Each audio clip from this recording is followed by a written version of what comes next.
At every site, before collecting any stream sediment, the contents of the sieve set must be thoroughly washed in the stream. Place the sieve set on a stable surface within arm's reach for easy access. To begin, submerge the panning dish in the water, removing any visible traces of materials from previous use. Place the panning dish to one side, then remove the upper 150 micron sieve from the set. Hold the sieve up to the light to carefully inspect for any holes or tears in the nylon mesh, and ensure it is taut and not sagging.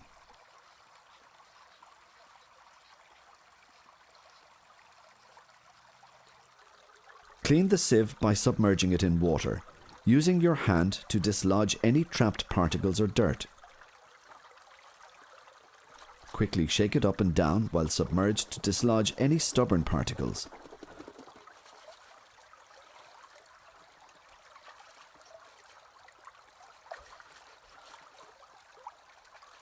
Once the sieve is clean, shake it dry and place to one side.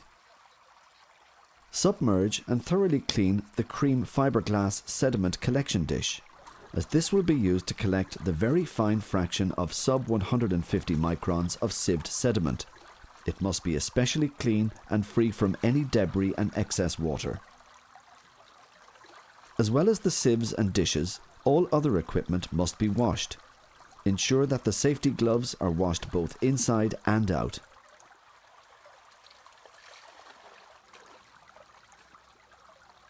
The plastic funnel should also be thoroughly rinsed.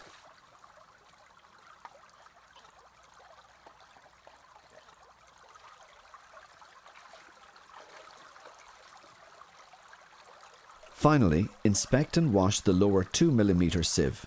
When inspecting a sieve, always check that none of the plastic screws are damaged or loose. Always push on the sieve mesh to ensure nothing has come loose following previous use. Once again, thoroughly wash the sieve.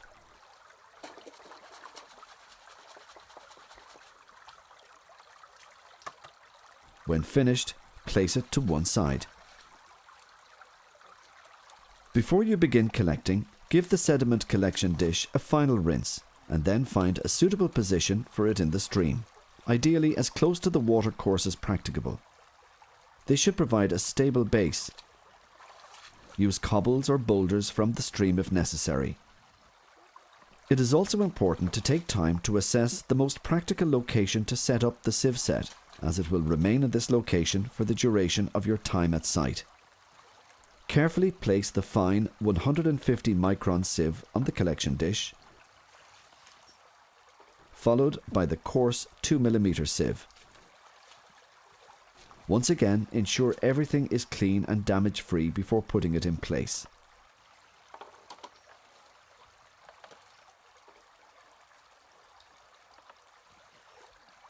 Always wear the safety gloves for the next process, as you may be handling sharp rocks or contaminants. Locate a suitable area for sediment sample collection. Do not sample from bars or the edges of the channel. It is important to collect material from the active part of the stream channel towards the centre and away from any potential bank slip material. Remove any large boulders from the area you select using either the shovel or by hand. Always ensure you are facing upstream when working. Using the shovel, remove approximately the top 10 centimeters of stream sediment. This material has oxidized and should be carefully discarded before collection begins. After removing the top layer, you can start collecting stream sediment material and placing it in the top sieve. As you lift the material out of the stream, tilt the shovel backwards to drain off as much water as possible. If you include excessive water in the sieve, the stream sediment sample will be drowned and take longer to settle. Remove any large clasts by hand, making observations on their lithology. Make sure that the sample you are collecting is representative of the stream, and utilize the length of the stream to take a composite sample from along the stream bed. If required, you can work multiple points along an approximately 20-meter stretch of the stream in order to yield sufficient sample material. Ensure you do not overload the sieve, as this will make it more difficult to work the material through, and you may risk the mesh sagging or tearing. Cycling smaller and more manageable amounts through the sieve is a much preferred approach. To sieve, first find a comfortable position from which to work. Use a circular rubbing motion to pass the material through the sieve. If needed, use a little water to help liberate the fine material from the larger clasts. As well as the circular motion, use a pushing motion in order to pass material through the sieve. Avoid putting your entire weight on the mesh, as this can cause it to rip away from the sieve housing.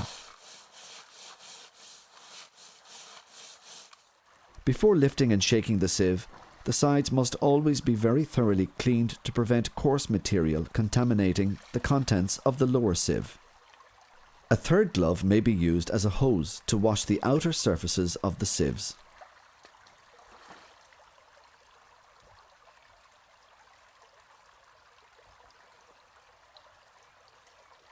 Take care to ensure that all sediment which may have become lodged has been removed.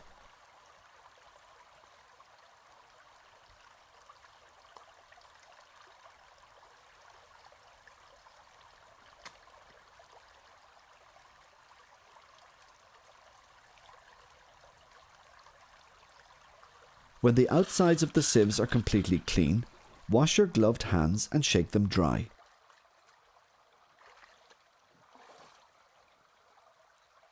Now pick up the upper sieve and shake it to encourage the material through the mesh.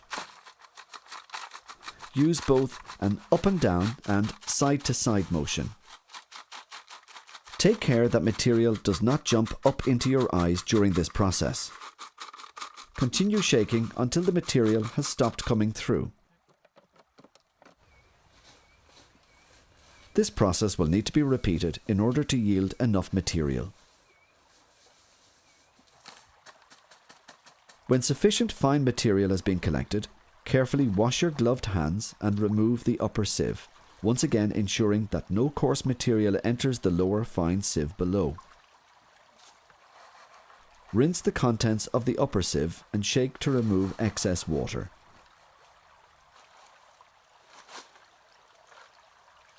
Examine the contents, taking note of what lithologies are present, their average size fraction, and how abundant they are. Look out for any contaminant materials such as metal, wire, ceramic, brick, plastic, or glass. If any contaminant is found, observe its composition and record the details in your site observations. Now the contents of the upper sieve may be disposed of.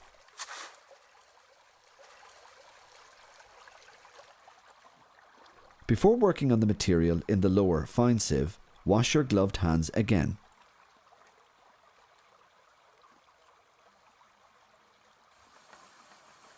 Use the same circular motion with your hands to push the material through the sieve, again using caution to avoid doing any damage to the equipment. Take sufficient time to ensure all possible materials are processed through the sieve. If it becomes very dry, add a little water to the sieve to help liberate the material.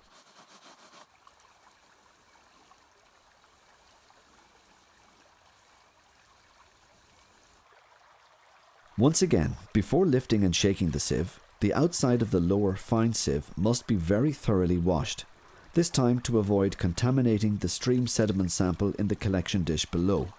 As before, a spare glove may be used for this process. Use your hand to remove any persistent materials from the side of the sieve. When the outside of the sieve has been thoroughly cleaned, wash your gloved hands. Carefully pick up the sieve and begin to shake. Depending upon the nature of the material in the sieve, you may use smaller shakes or larger shakes, or a combination of them both. As before, Take care not to get any material in your eyes. Great care should be taken to ensure that no coarse sediment enters the collection dish. The emphasis should be on cycles of rubbing and shaking through, which is more effective at encouraging the material through this very fine mesh. Continue these cycles until you are satisfied with the quantity you have yielded.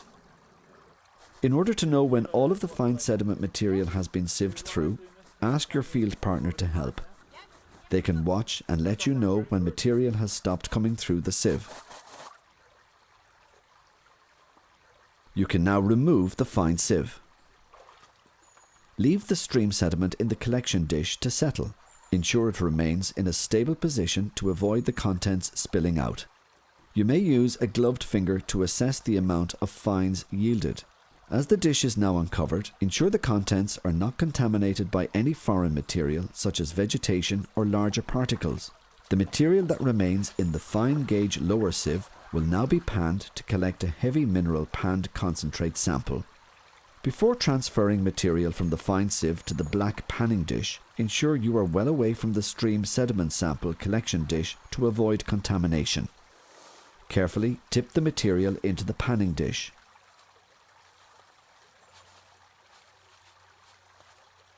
To ensure all the material is transferred, you can use water liberally with your hand to wash out the inside of the sieve into the dish.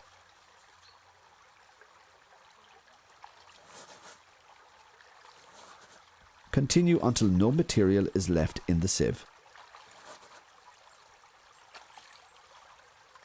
Now you can begin the panning process. This can be done with or without gloves. First, submerge the panning dish in water while facing upstream. Gently loosen the material to allow flowing water to enter, agitating it so that the finer and less dense material washes away. Gently shuffle the dish in order to encourage the densest and heaviest material to sink to the bottom. Use a left to right and forwards and backwards motion to loosen up the material. When panning, perform an elliptical, swirling action, circulating the material in water in order to allow the water to remove the less dense material. As part of this motion, water should enter the dish, lift up the lighter material and carry it away. Ensure that the water does as much of the work as possible. You may lose a lot of material in this initial phase. The aim is to continue panning until there is a constant volume of heavy mineral concentrate remaining, rather than until only the densest minerals remain. The process does take time to complete correctly and should not be rushed. Remember, your stream sediment sample needs time to settle in the collection dish, and therefore there is no merit in rushing the panning element of the sample collection. As the dish empties, try to allow it to float on the water's surface, as this makes panning much easier. Use the ridges on the sides of the panning dish to trap the denser materials in the pan, allowing the finer material to be removed. Continue panning until you reach a fixed volume, which should approximate a thin covering of material about 10 centimeters in diameter in the bottom of the panning dish. Now inspect the pan sample. To do this, ensure there is a little water in the dish. Gently swirl the water around the dish so that the heaviest grains are deposited above the lighter ones.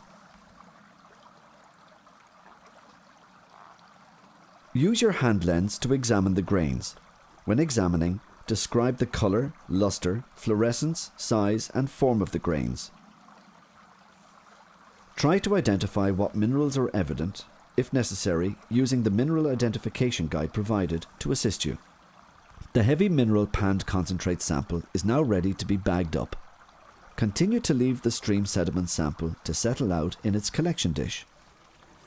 The heavy mineral panned concentrate sample must be bagged into the small brown craft paper bag pre-labelled with sample type P. You will need the funnel, which needs to be very clean and washed in the stream before use. Pass water through it multiple times to ensure no debris has become lodged in it since the last use.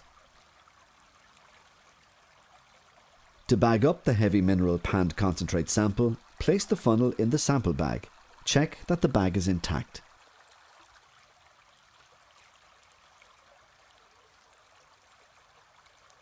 Carefully mix up the sample and a little water in the dish to assist with transfer from the dish to the bag. Pour through the funnel into the bag. Use a small amount of water if required to help transfer all the material from the panning dish.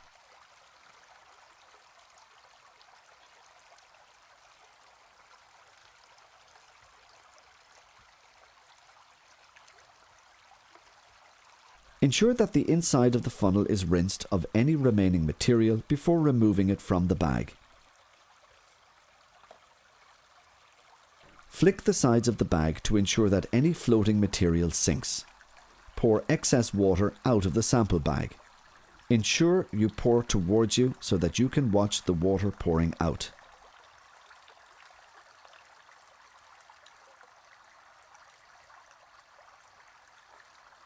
Seal the bag by folding the metal tab 3 times and bending the tabs to the front.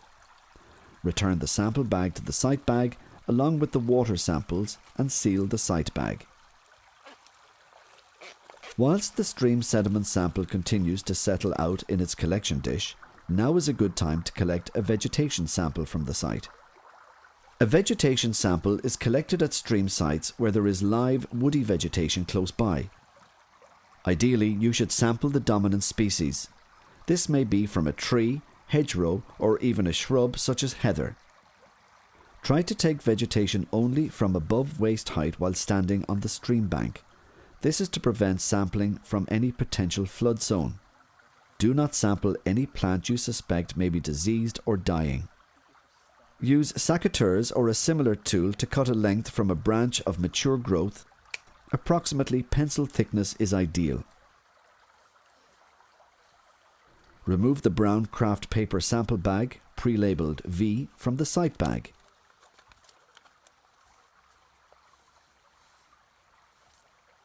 Cut the branch into lengths that will fit within the sample bag. Remove any immature growth or leaves. Collect 10 or more lengths and be sure to fill the bag. Make a note of the vegetation type. When full, seal the bag and return it to the site bag. The last stage of the sampling procedure at a stream site is to inspect and bag up the fine fraction stream sediment sample. Try to leave the sediment undisturbed in its collection dish for as long as possible. Before bagging, carefully wash your hands. Check the contents of the collection dish to see that the fine particulate material has settled out. If you identify any coarse grains, gently try to remove them with a clean finger. Now you begin to decant water out of the dish by carefully and slowly tilting it. Take care not to disturb the fine sediment. You may observe clearer water pouring over the lip of the dish as it decants away before the fine stream sediment material. You should see that the thicker settled sediment remains in the collection dish. At this stage, make a note of the observed colour and organic content of the stream sediment sample. Once the water is decanted and you are happy you have a sufficient quantity, you can now rehomogenize the sediment by firmly and carefully shaking the dish. It is important to ensure that a sufficient amount of material has been collected. Approximately 2/3 of the volume of the bag filled with fine stream sediment and just minimal water should suffice. However, a sample that contains too much water will yield too little sediment when it dries. Rewash the funnel, ensuring that no particulates are trapped inside.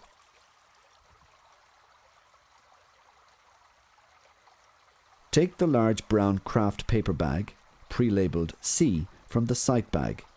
Insert the funnel into the bag, and then enclose the bag into the empty poly bag that was previously used to observe watercolour and suspended solids.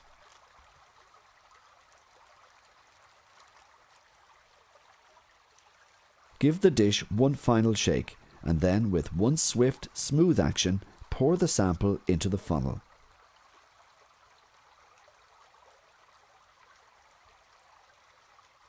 Use a clean finger to ensure the entire sample is transferred to the bag. Use a little additional water if required.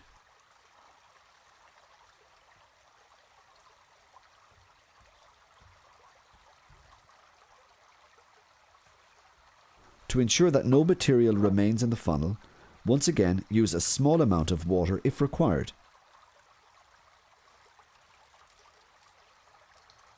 Remove the funnel and then carefully seal the bag by folding the metal tab 3 times and bending the tabs to the front.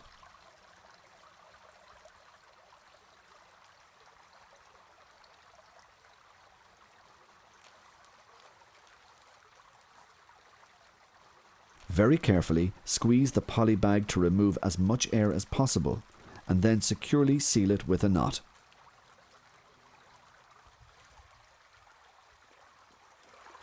Place the sample in a rigid storage box, such as a plastic lunchbox.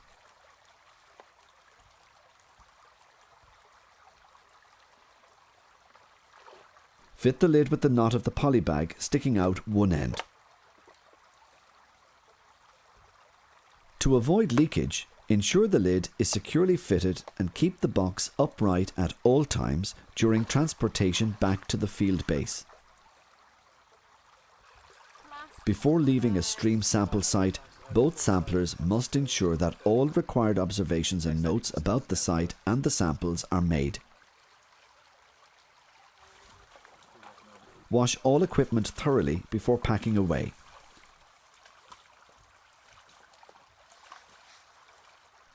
When leaving a site, always check you have all samples and equipment and that you leave the site as undisturbed as possible.